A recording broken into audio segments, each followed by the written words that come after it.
বিশ্রামগঞ্জ থানার অধীন বিবেকানন্দ রোড এলাকার যুবক দেবাশিস সূত্রধর সে কম্পিউটারের কাজ জানে। অভিযোগ, পশ্চিমবঙ্গের বাগুইহাটি থানা এলাকার এক মহিলার সাথে তার পরিচয় হয়।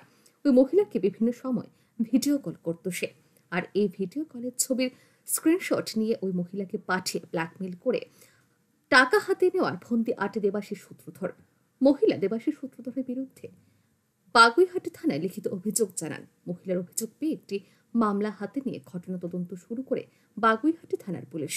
এই তদন্ত সূত্র ধরে বাগুইহাটি থানার পুলিশ আধিকারিক সোমবার বিকেলে বিশ্রামগঞ্জ থানায় আসেন এবং বিশ্রামগঞ্জ থানার পুলিশের সহযোগিতায় বিশ্রামগঞ্জ বাজারে অভিযান চালিয়ে দেবাশিস সূত্রধরকে গ্রেফতার করে বিশ্রামগঞ্জ থানায় সেফ কাস্টাডিতে রাখে। মঙ্গলবার সকালে বিমানে তাকে কলকাতা নিয়ে যাওয়া হয়। বিশ্রামগঞ্জ থানার পুলিশ আধিকারিক এই সংবাদ জানান।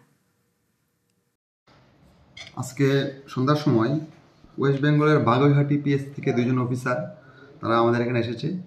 তাদের এখানে একটা উমেন রিলেটেড সাইবার ক্রাইম কেসে, যার কেস নাম্বার 752/2024, ওই কেসে তারা আমাদের বিশ্রামগঞ্জ থানার সহযোগিতা নিয়ে বিশ্রামগঞ্জ বাজার রেড করে এবং সেখান থেকে তারা ওই কেসের FINMDP দেবাশিস সূত্রধর নামে একজনকে তারা অ্যারেস্ট করেছে।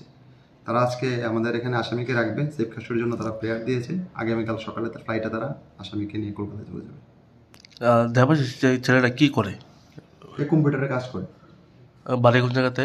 বাড়ি বিশ্রামগঞ্জ বিবেকানন্দ বলি। তাহলে আগামীকালকে তাকে পশ্চিমবঙ্গে নিয়ে যাওয়া হবে? আগামীকালকে সকাল ফ্লাইটে তাকে নিয়ে যাবে।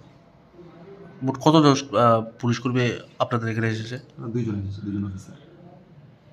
উল্লেখ্য, বিশ্রামগঞ্জ থানা এলাকার এই ধরনের ঘটনা প্রথম, যেখানে বহিরাজ্যের পুলিশ এসে স্থানীয় এক যুবককে গ্রেফতার করে নিয়ে যায়। এই ঘটনায় বিশ্রামগঞ্জে ব্যাপক চাঞ্চল্য ছড়ায়। Bureau report, RE news.